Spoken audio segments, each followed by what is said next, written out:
সকালের আলোয় গ্রামের পথঘরে হাঁটছিল ছোট্ট রাহুল। সে হেসে বলল, দাদু, আজ স্কুলে আমি প্রথম হয়েছি। দাদু লাঠিতে ভর দিয়ে চোখ মুছতে মুছতে বললেন, এই মাটির ঋণ শোধ করছিস রে বাবা। পাশের বাড়ির দিদিমা উঠোনে বসে ধান ঝাড়ছিলেন।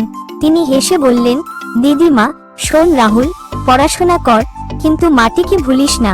হঠাৎ মা রান্নাঘর থেকে ডাক দিলেন, মা, রাহুল, গরম ভাত নামিয়েছি, তোর প্রিয় আলু ভাজা আছে। রাহুল দৌড়ে গেল। বাবা মাঠ থেকে ফিরতে ফিরতে বললেন, বাবা, আজ ফসল ভালো হয়েছে। সবার মুখে হাসি। পুকুর পাড়ে বসে বন্ধু মিঠু চেঁচিয়ে বলল, মিঠু, চল বিকেলে ক্রিকেট খেলবো। রাহুল হাসতে হাসতে বলল, রাহুল, খেলবো, কিন্তু আগে দাদুর গল্প শুনবো। সন্ধ্যায় প্রদীপ জ্বলে উঠল। গ্রামের আকাশে তারা হাসল। সবাই বুঝল, সুখ মানে বড় কিছু নয়, সুখ মানে একসাথে থাকা, মাটির গন্ধে বাঁচা, উজ্জ্বল তারা।